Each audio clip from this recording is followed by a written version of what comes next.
we'll see what happens when they start to roll out this counter-terror apparatus. A lot of this stuff is a joke until it's not. I think that really does explain what's gone on in this country for 10 years now. I mean, maybe longer, but really like sort of ridiculously a joke, and then it becomes real. And so, 2015, was it? 2013, Jade Helm. 2015. We thought, oh my God, these people are crazy. In what instance would the president at that time, Barack Obama, invade Texas? And as so often is the case with these right-wingers, and you can see it both in like the conspiracy theories, their projection is in fact their aspiration or their reality. It is very, very easy to find, for instance, homophobes who have been elected officials, or even, frankly, right-wing commentators, who are in fact secretly gay, and they're, whatever it is, the self-loathing projects outward. Very often, these accusations from folks like, Greg Abbott, like Obama's going to invade Texas, and if so, or Kristi Noem was like, if Biden dares to not, federalize National Guard, that would be an outrage. Of course, they go ahead and do it.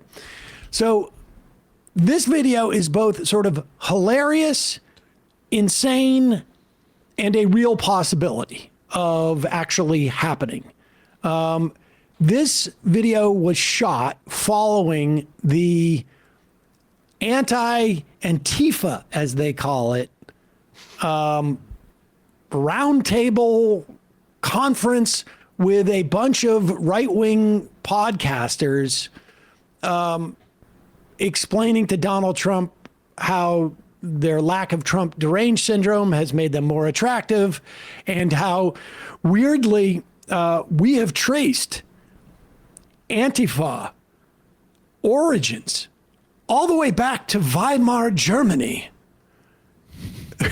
Incidentally, that was delivered by a guy who was, sort of like, if not, obviously not an actual Nazi, but an aspirant, and it was someone who holds beliefs that could be described as Nazi-ish, was actually saying that, the problem with Antifa started back when the rise of fascism happened. Jack Posobiec, a guy who loves to throw 1488 as sort of references to troll people, and you can look up what 1488 means. But here is the video they shot after that session. Antifa beats journalists. Antifa attacks our police stations. They attack our courthouses. They dox our law enforcement officers. No more. They are a terrorist group, and we are coming after them. We are here at the White House today to unmask Antifa, to follow the money all the way to the top. If you want to get to the bottom of who is fomenting this chaos and violence in our country, you must follow the money. I was a mainstream reporter in Seattle for 10 years before I quit mainstream media, in part due to its refusal to acknowledge the dangers of Antifa and radical left-wing violence. Part of the problem that we have is that a lot of people refuse to believe that Antifa is real, is just a made-up thing, but I have seen them. They are real, they are dangerous, and they are violent. They are an organized, systemic, international criminal enterprise. And what the FBI is going to do is trace the money, follow the funds, and find every single person that was involved in funding the riots and the violent acts of criminality that they are perpetrating on our street. I've watched Antifa brutally beat, harass, and threaten Americans in the street, but all of that ends with the Trump administration. I was brutally attacked and almost killed by Antifa in the streets of Seattle All of my colleagues have been attacked. I can't think of a single one who hasn't. Violence against journalists and police officers in our streets can't stand. Just days ago, I was in the Portland jailhouse, and now I'm in the White House. This administration is built different, and Antifa's days are numbered. And I want to thank President Donald Trump for designating Antifa a terrorist organization, and I'm looking forward to the FBI and the DOJ hunting down these people like the terrorists that they are. All I gotta say, it's a bad day to be Antifa. And Antifa's days of using violence and intimidation against their political opposition are over. And I've continued to report on them over the years, despite the threats of violence and actual violence that's happened, because I owe a thank you to this country, the United States, for settling my parents who were victims of communism in Vietnam.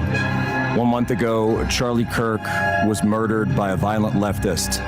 We all saw it, and we all saw thousands of leftists celebrate it. What? Antifa symbols were found on the bullet casings of the guns used to shoot and kill my friend.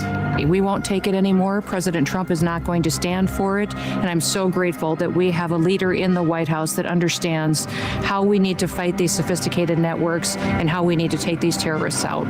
I've been attacked by Antifa, doxxed by Antifa, harassed by Antifa, but we're not standing down. We're now coming for you. Some of the energy of these guys. Is that filmed in the day room of One Flew Over the Cuckoo's Nest? Well, that's the thing, it is hilarious. Like, honestly, I can't.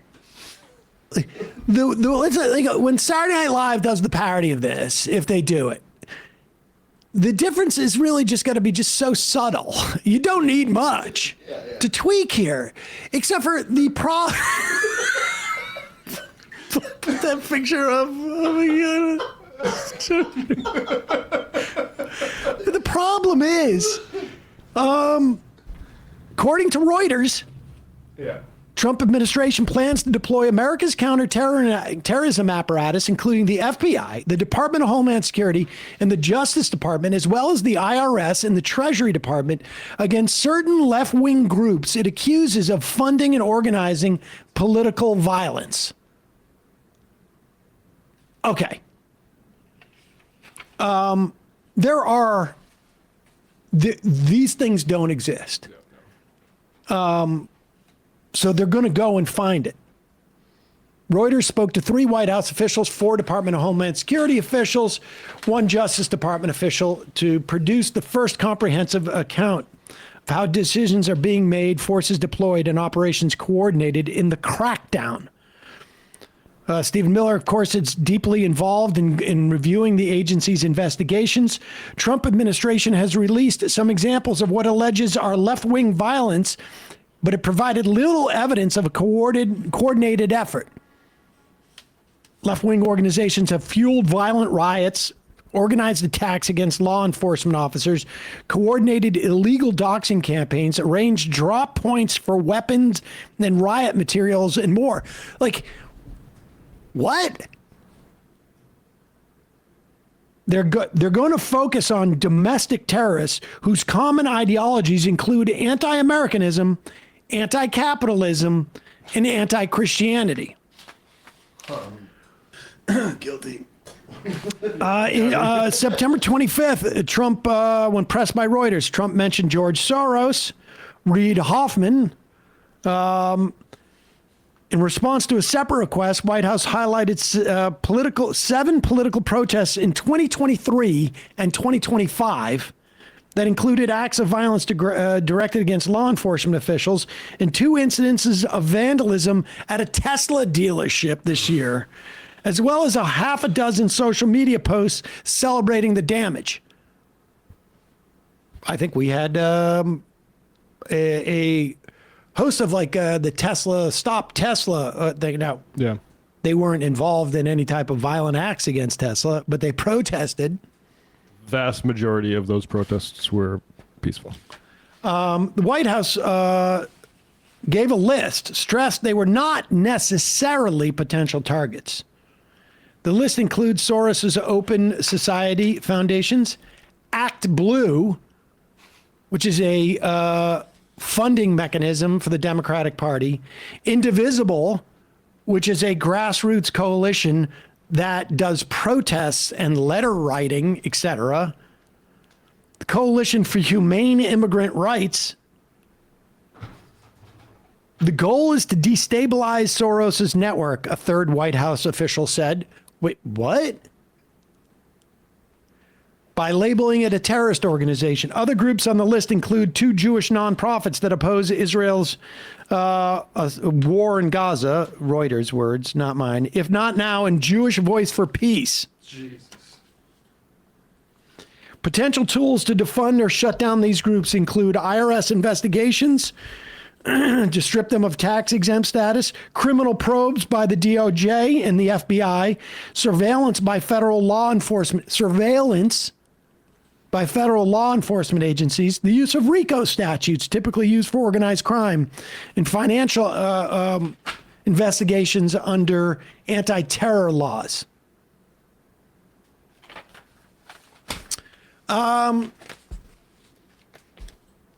They lead with the joke videos, but it's getting real. It's getting real. So, I mean, I don't know what else to say about that. Keep your eye on it. Understand the importance of judges. Understand the importance, you know, we had Josh Orton on yesterday from Demand Justice. Understand the importance of Democratic senators blocking Trump's nominees or voting against them at least. Because they're going to end up deciding whether or not you go to jail because you were part of Act Blue or get shut down. You understand they're coming for the 2026 elections here. They're going to do it through gerrymandering. They're going to do it through trying to intimidate groups that get out the vote, that rally people, that help fund candidates. And if that doesn't work, who knows what they're going to do. Hey, folks, don't forget to hit the subscribe button and check out our daily show. We do it every day at 12 p.m. Eastern for about 2.5 hours. We even take phone calls. You should check that out.